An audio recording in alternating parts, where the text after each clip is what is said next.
So guys, I put the carburetor on the saddle here because it's easier to mount the tripod and put everything so it's in view.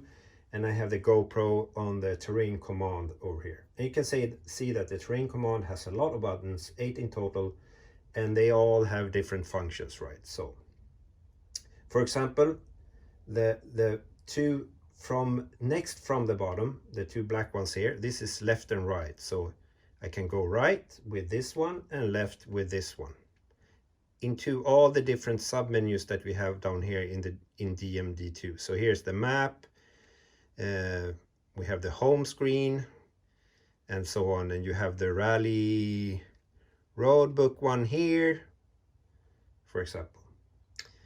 So if you're in here and you want to go up or enter a menu, for example, so if you don't have anything to select and go up and browse through, if you press the up button, which is this is down button, so we press the up button, then the menus will pop up, the left side menus. And here you can see all the different options that we have. So you can hide the menu and open everything and so on. And you can change the controller setup for this. And you can see here that you have controller lock mode. This is something that is very useful when using the Rally Roadbook, because then if you press the other buttons, you will not pop out of the Rally Roadbook all of a sudden into a different app.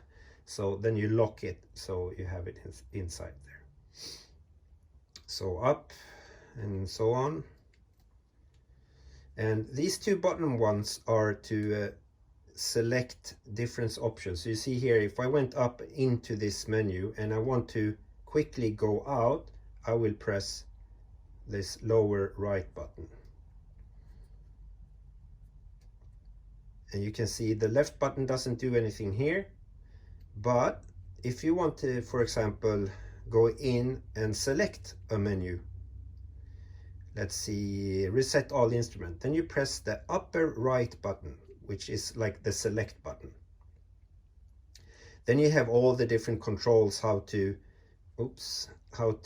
change, see, I didn't lock it in place, so that's why it went out. So I would need to lock it in place if I want to use the controllers to change the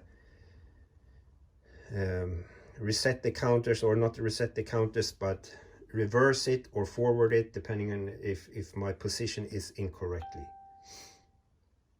So let's go out from this app.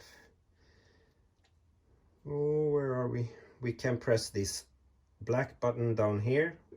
This will bring up, oh sorry, not the black one, the blue one. This is the main control for all the different brightness, volume, so on. And you can press home to go home, or exit to just exit into the app again. And now we changed the app, so we were in the Rally Roadbook. But if you want to exit and go home, you can do that as well. So if we go back to the home screen, you can see here we have a lot of apps here. We have Waze and different kind of apps.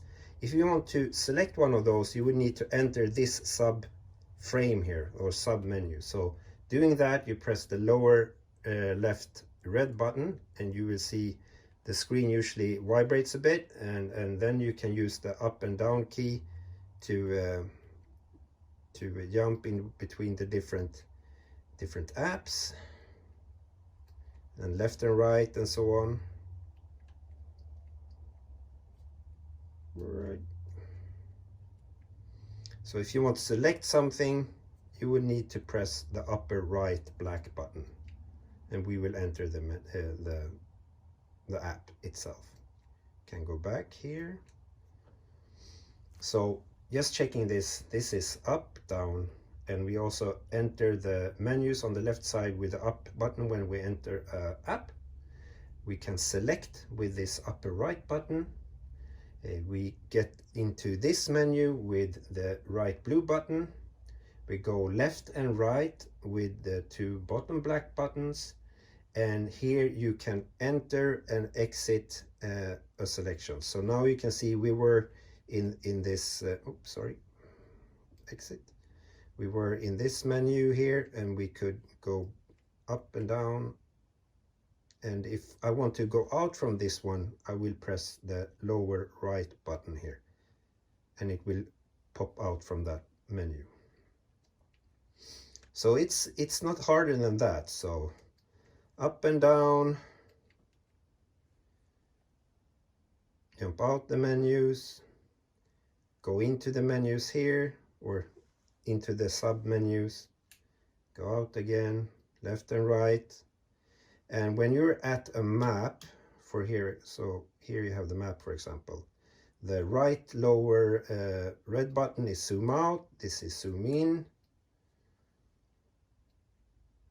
Oops, this is the problem when not used to the controls. We have the compass settings here, for example, so that's the tilt adjust. You can change the different tilt angles here. We want to go out from that, so, and that we finished with that setting and so on. So it's not that hard, actually. Pretty easy to handle. And well, it's different actions with the buttons in different apps. And of course, if you use these kinds of apps, there will be a different kind of options. So you can see the setup in the specific apps themselves. So for example, here in Waze, I move the map up and down with the up and down keys, and left and right with the left and right keys. And there is not much more that you can do in this, for example. So a lot of things you might need to use your hand to control when you go to other apps than DMD2, because they do not support all the apps. So DMD2 does not support all the different added Android apps that you put on your carburetor. But that's just a quick review on the different settings of the app, on the buttons on your terrain command. And yeah, I hope this helped a bit, and maybe you get a little bit better understanding regarding the buttons themselves. So let's select this one, and we will lock the controller. And now you can see I can scroll the map, or I mean the rally road book, with up and down, oops, left and right. You can see that I can change the trip meter. So if I did a wrong turn or whatever, and then I come to a checkpoint or a tulip, then I can change this to the correct trip meter setting. So it's pretty darn easy. So that's it, guys. I hope you enjoyed, and that I can